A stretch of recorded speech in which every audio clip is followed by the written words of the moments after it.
Mercredi 6 décembre 2023, le Conseil des ministres s'est réuni sous la présidence du chef de l'État, M. Patrice Talon.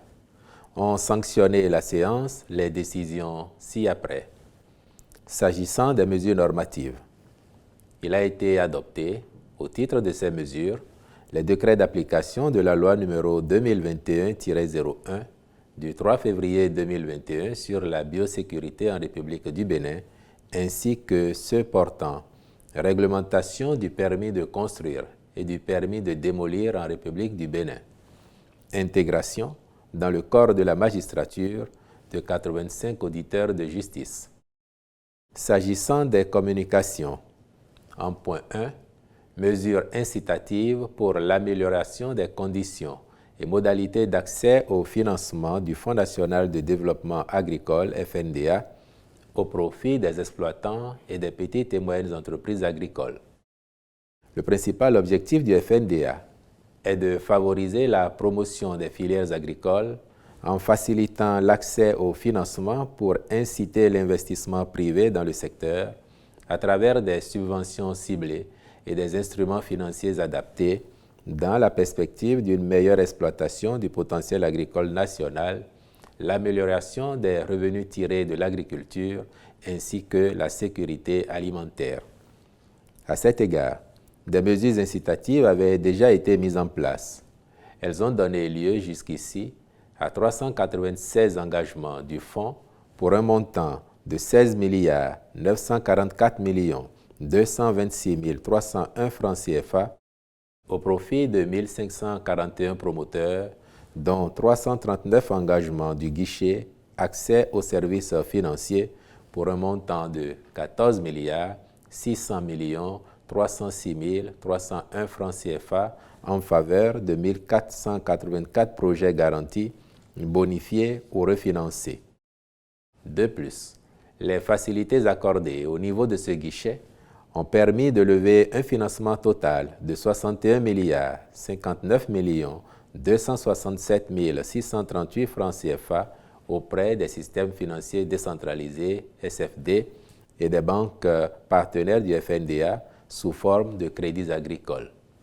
L'agriculture étant l'un des principaux piliers porteurs de croissance, il s'avère important de renforcer les mesures incitatives par un mécanisme allégé et attractif en vue de réduire plus notablement la pauvreté en levant les difficultés qui limitent encore le bénéfice des facilités offertes. Il s'agit, entre autres, du faible engagement dans la mise en œuvre du mécanisme de financement institué par le FNDA, conséquence de la non-maîtrise des chaînes de valeurs agricoles par certaines institutions financières, de l'inéligibilité de la garantie proposée par le FNDA par rapport au dispositif prudentiel en vigueur au sein de l'Union économique et monétaire ouest-africaine, des difficultés des micro, petites et moyennes entreprises, MPME, dans leur majorité, à répondre aux conditions de crédit des banques, qualité des dossiers, garanties complémentaires et contreparties financières, etc. C'est pourquoi, en vue de relever substantiellement le niveau de performance du fonds, le Conseil a approuvé une nouvelle mesure incitative consistant à ramener le taux de refinancement du FNDA au SFD méritant à 0% contre 2% jusque-là pour la mise en place de crédits au profit des exploitants et MPME agricoles à un taux d'intérêt maximum de 12% l'an dégressif. Cette mesure destinée à soulager les promoteurs agricoles consiste en la rétrocession, in fine, des intérêts de 2% l'an qui seront payés après remboursement du refinancement octroyé par le FNDA. Ces facilités devraient se traduire par un meilleur engouement des SFD pour le mécanisme. À cet effet, l'éligibilité est conditionnée par deux indicateurs de performance, à savoir un niveau de tirage de la ligne de refinancement supérieur ou égal à 70% et un taux de remboursement de 100% des tirages effectués, conformément au tableau d'amortissement de chaque tirage. En cas d'impayé, la mesure de rétrocession des intérêts perçus s'estompe pour le tirage concerné. Par ailleurs, les facilités concernent également la mise en place d'un appui financier sur 2 ans aux fins de prendre en compte une partie des charges salariales du personnel, 75% à la première année et 50% à la deuxième année, donc du personnel complémentaire chargé de dynamiser l'intervention des SFD en vue d'un meilleur accès au financement des exploitants agricoles. La finalité d'une telle mesure est le renforcement du dispositif opérationnel de terrain, sensibilisation, enregistrement et instruction des demandes de crédit, ainsi que suivi post-financement de proximité. Elle permettra d'une part une intervention plus remarquable dans des communes jusqu'au niveau village où actuellement les SFD n'ont pas un dispositif adéquat de couverture et, d'autre part, d'améliorer la qualité de service et le suivi des crédits agricoles octroyés.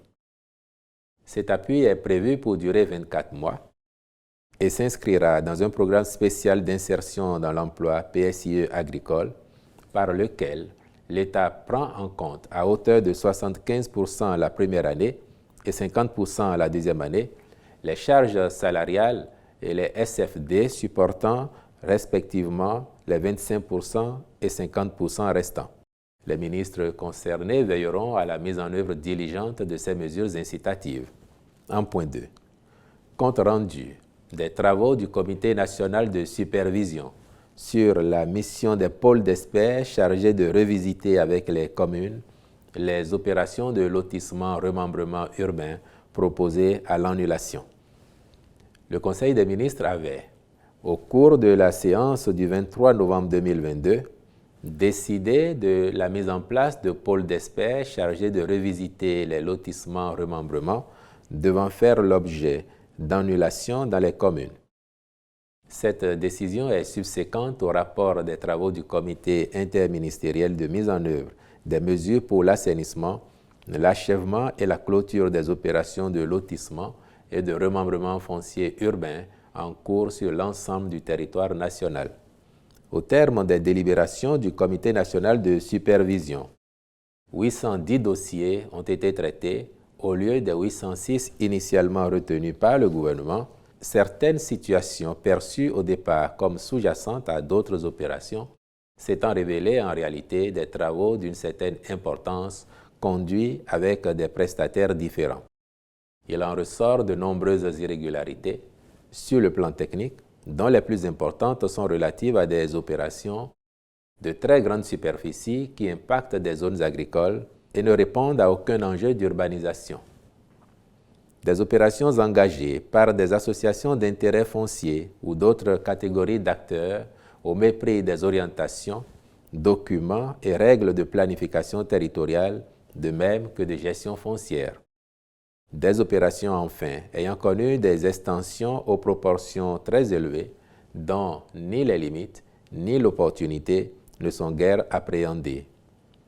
Il y a lieu de signaler également que l'examen du rapport a révélé la nécessité de vite encadrer l'occupation du sol et l'aménagement du territoire dans les chefs-lieux de département ainsi que dans les centres agglomérés d'importance avérée afin de consolider les investissements du programme d'action du gouvernement sur ces territoires.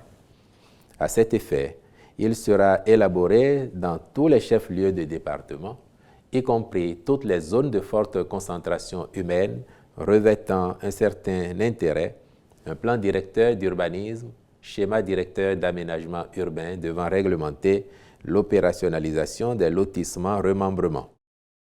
En outre, les rapports enseignent que de nombreuses opérations de lotissement ont englobé des zones humides non constructibles, entraînant du coup l'installation des populations dans des secteurs impropres à l'habitation.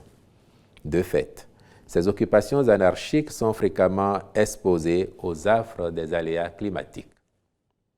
Les dites zones n'étant pas clairement identifiées et délimitées, elles se retrouvent dans certains périmètres de lotissement remembrement urbain au mépris des tests en vigueur. Il en est également des servitudes réglementaires à dégager pour ces zones humides mais qui, à défaut d'être définies, sont malheureusement morcelées à des fins de recasement des populations. Pour toutes ces raisons, et prenant acte des conclusions du rapport, le Conseil a décidé de la poursuite en vue de l'achèvement et de la clôture des 175 nouvelles opérations Il a également ordonné l'annulation de 635 autres. Au chapitre des rencontres et manifestations internationales, il a été autorisé l'organisation au Bénin, le 15 décembre 2023, de la 20e réunion du comité de pilotage du projet de développement de l'autoroute du corridor Abidjan-Lagos.